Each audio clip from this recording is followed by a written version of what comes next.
নমস্কার বন্ধুরা, আমি আজকে চলে এসেছি খুব খুব গুরুত্বপূর্ণ কিছু কথা আলোচনা করার জন্য। এয়ারপোর্টে গেলে কতটা সাবধানতা মেনে চলা উচিত, কতটা সাবধানতা মেনে না চললে ঠিক কি কি বিপদে পড়তে পারো, এই বিষয়ে আজকে আমি আলোচনা করব। আমরা কম বেশি অনেকেই এয়ারপোর্টে গেছি, ফ্লাইটে ট্রাভেল করেছি, আমরা দেখেছি যে এয়ারপোর্ট এরিয়াটা ঠিক কতটা সিকিউরড এরিয়া, মানে সবসময় সব দিকে আমরা দেখি কত সিকিউরিটি আছে। কেননা আমরা গেটে যখন ঢুকতে যাই তখন দেখি সিকিউরিটি, আবার ব্যাগ চেকিং করার সময় দেখি সিকিউরিটি, চারদিকে যেন শুধুই সিকিউরিটি, তাই না? তো মনে হয় এত সিকিউরিটি কেন, কি দরকার? কেননা আমরা ফ্লাইটে যে ট্রাভেল করি, কতগুলো মানুষের জীবনের ব্যাপার, সেই জায়গাতে আমাদের সাধারণ মানুষদের সুরক্ষা দেওয়ার জন্যই এত সিকিউরিটি আছে। তো তার কারণে আমাদের অনেক রুল আছে, মানে যেমন আমরা শুনেছি যে আইপিসি সেকশন এত এত ধারায় এত, এই আইনে এই কাজটা করলে এরকম অপরাধ, এরকম আমরা শুনেছি। সেরকম আমাদের এভিয়েশন ইন্ডাস্ট্রির ওপরে এবং এয়ারলাইনের ওপরেও কিছু কিছু নিয়ম আছে। এমন কিছু নিয়ম আছে যেগুলো একদম ক্লিয়ারলি লেখা আছে যে এই কাজটা করা দণ্ডনীয় অপরাধ।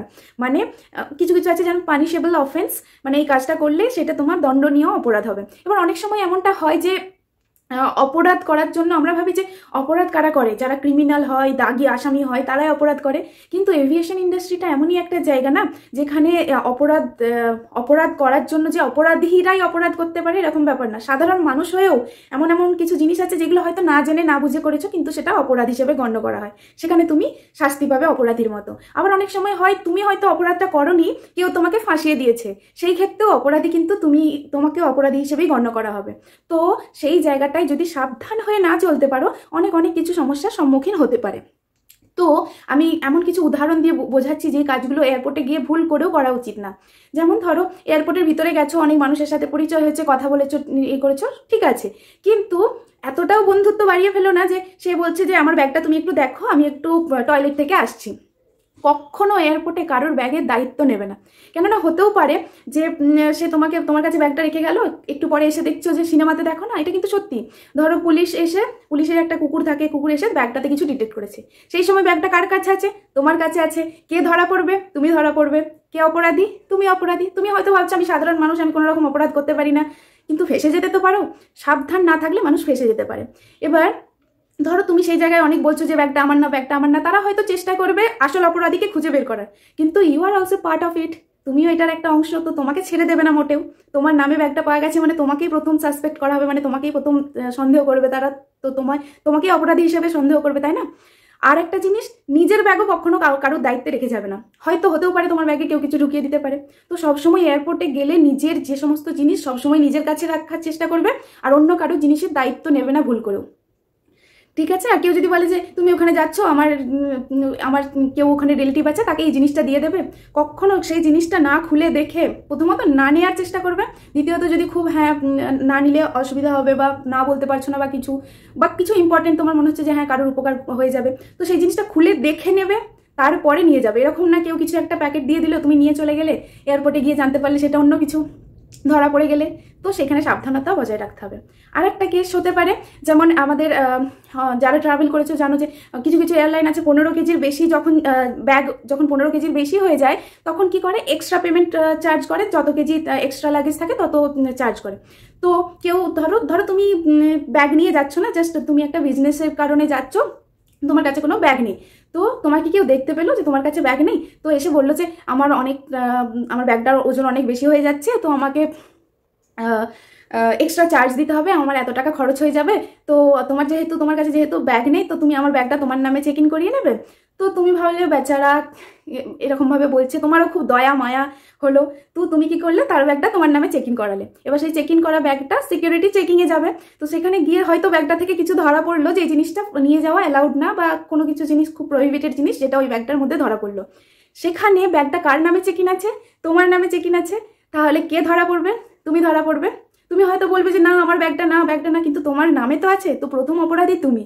তো এই জায়গাতে হচ্ছে খুব সাবধানে থাকতে হবে এয়ারপোর্টে এসে, মানে এই সমস্ত দিক থেকে মানে খুব এতটাই সাবধানে থাকতে হবে যাতে তোমাকে কোনোভাবে কেউ ফাঁসিয়ে দিতে না পারে। তুমি যতই সাধারণ হও, যতই মনে হয় যে আমার মতো মানুষ হয় না, এরকম অপরাধ আমি অপরাধের কথা ভাবতে পারি না, কেউ দেখতে আসবে না। তোমার নামে যদি ধরা পড়ে, তোমার কাছ থেকে ধরা পড়ে যদি, তুমি অপরাধী। আর একটা জিনিস খুব খুব ইম্পর্টেন্ট, এয়ারপোর্টে যখনই ঢুকে যাবে বা এয়ারপোর্টের আশেপাশের এরিয়াতে দুটো শব্দ কখনো ভুল করে উচ্চারণ করবে না, কখনো উচ্চারণই করবে না। তো প্রথম শব্দটা হচ্ছে বম, আর সেকেন্ড শব্দটা হচ্ছে হাইজ্যাক। এই দুটো শব্দ কখনো ভুল করে উচ্চারণ করবে না, কেননা অনেকগুলো মানুষের জীবনের প্রশ্ন, তার জন্য আমাদের এত সুরক্ষা দেওয়া হচ্ছে, সেইখানে এই দুটো শব্দ খুব একটা বিশাল বড় থ্রেট। তো আজকাল হয় না, সব জায়গাতে দেখছি যে মানে যে যা খুশি করছে করে বলছে এটা তো প্র্যাঙ্ক ছিল। তো প্র্যাঙ্কের নামে আজকাল যে যা খুশি করছে, কিন্তু যেখানেই করো যাই করো, এয়ারপোর্টে এসে এরকম প্র্যাঙ্কগিরি করো না, ভুল করেও করো না, ভীষণ ভীষণ বড় বিপদে পড়ে যাবে। তো ভুল করেও এরকম শব্দ উচ্চারণ করো না। খুব মানে খুব সিকিউরিটি খুব অ্যাক্টিভ, এয়ারপোর্ট এরিয়াতে সিকিউরিটি খুব অ্যাক্টিভ। কখন তোমার কথা কে শুনতে পাবে, কখন কি বিপদে পড়ে যাবে, মানে এই জিনিসগুলো সত্যিই খুব থ্রেট একটা, মানে মানুষের জীবন মরণের একটা প্রশ্ন, সেটা নিয়ে তো হাসি মজা করা উচিত না। তো সেখানে এটাকে খুব সিরিয়াসলি দেখা হয়। তো এই দুটো শব্দ ভুল করে উচ্চারণ করবে না। আর আসি আরেকটা জিনিস, যেটা ধরো তোমার মনে হচ্ছে যে আমি তো খুব সাধারণ সাদাসিধে একটা মানুষ, আমি কখনো যেমন হ্যাঁ, আমাদের ইন্ডিয়ান এভিয়েশনে একটা রুল আছে, সেটা হচ্ছে স্মোকিং ইজ পানিশেবল অফেন্স, মানে স্মোকিং করা, এয়ারক্রাফটের মধ্যে স্মোকিং করা দণ্ডনীয় অপরাধ। ঠিক আছে, ধরো তুমি ভাবছো আমি তো সিগারেট খাই না, আমি স্মোক করি না, আমার কাছে লাইটারও নেই, তুমি ফ্লাইটে গেছো, খুব খুশি খুশি ফ্লাইটে গেছো, গিয়ে টয়লেটে গেছো, টয়লেট ইউজ করার পর আমাদের অনেকেরই অভ্যেস আছে যে আমরা বডি স্প্রে ইউজ করি বা ডিও ইউজ করি, পারফিউম ইউজ করি। তো সেই জায়গায় তুমি ইউজ করেছো। এবার আমার এটাই বলবো যে ভুল করেও এয়ারক্রাফটের মধ্যে মানে ফ্লাইটের মধ্যে টয়লেটে কখনো এগুলো ইউজ করবে না, কেননা টয়লেটে যে স্মোক ডিটেক্টরটা লাগানো আছে না, সেটা এতটাই এক্সট্রা সেন্সিটিভ যে তোমার ওই যে গ্যাসটা আছে না, পারফিউম বা ডিওর যে গ্যাসটা আছে না, সেটাকেও ডিটেক্ট করার মতো ক্ষমতা রাখে। তো ধরো তুমি টয়লেটে ওটা ইউজ করছো, স্মোক ডিটেক্ট হয়ে গেছে, তো ইন্ডিকেশন আমরা অনেক কিছু পেয়ে যাই যে হ্যাঁ এই টয়লেটটা থেকে স্মোক ডিটেক্ট হয়েছে, বা তুমি সেই টয়লেটটা থেকে বেরোচ্ছ, হয়তো তোমার কাছে কোনো সিগারেট খুঁজে পাওয়া যাবে না, লাইটার খুঁজে পাওয়া যাবে না, কিন্তু স্মোক ডিটেক্ট হয়েছে, মানে ভেবে নাও তুমি কত বড় বিপদে পড়তে চলেছো। তো যেহেতু দণ্ডনীয় অপরাধ, মানে সেটা দণ্ডনীয় অপরাধ, ঠিক আছে, সেখানে তুমি বিশাল বড় বিপদে পড়ে যাবে। তো এই কথাটা তোমাদেরকে কখনো কেউ বলবে না যে মানে অপরাধ করলেই যে তুমি অপরাধী, তা কিন্তু নয়, কিন্তু এই কাজটা মোটেও ভুল করে করবে না।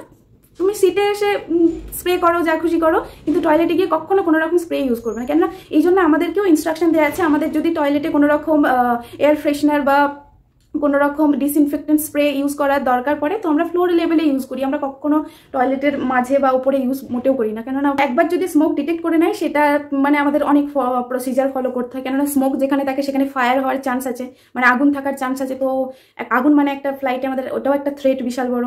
তো সেটার কারণেই রুলগুলো তৈরি হয়েছে, যাতে মানুষ সুরক্ষিত থাকে, এতগুলো মানুষের জীবনের ব্যাপার, সেখানে যাতে সুরক্ষিত থাকে, তাই না?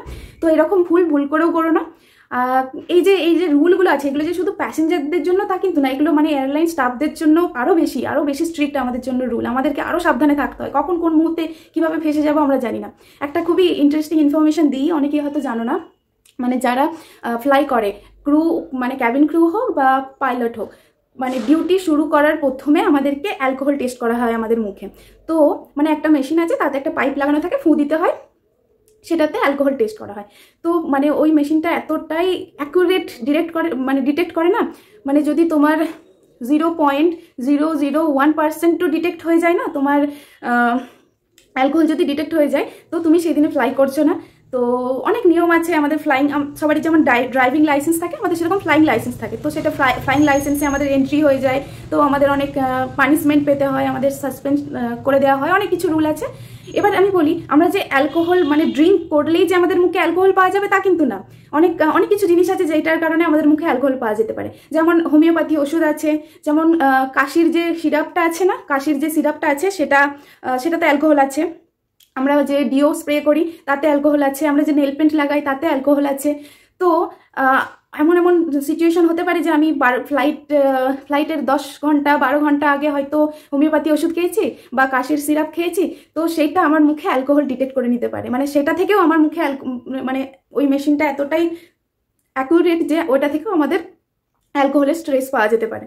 তো আমাদেরকে অতটাই সাবধানে থাকতে হয়। হয়তো আমি ড্রিঙ্ক করি না, কিন্তু আমার মুখে অ্যালকোহল পাওয়া যেতে পারে, তাই খুব সাবধানে থাকতে হয়। আমি তো এখন আজকাল কাশির সিরাপ খাওয়া ছেড়েই দিয়েছি, আর হোমিওপ্যাথি ওষুধ খাওয়া ছেড়ে দিয়েছি, আর নেল পেন্ট আমি ফ্লাইটের আগে কখনো লাগাই না। আমি চেষ্টা করি আগের দিন রাতে লাগিয়ে ঘুমিয়ে যাওয়ার, আমার অভ্যেস আছে।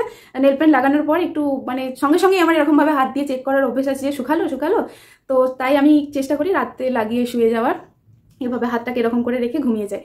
তো আর এই যে পরীক্ষাটা করা হয় না, তার আগে কখনো আমরা পারফিউম ইউজ করি না।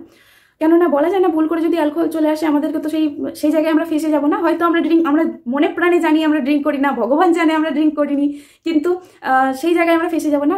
তো এয়ারপোর্টে থাকতে গেলে কতটা সাবধানতা মেনে চলতে হয় সেই ব্যাপারেই একটা ধারণা দেওয়ার জন্যই আমি আজকের ভিডিওটি বানালাম।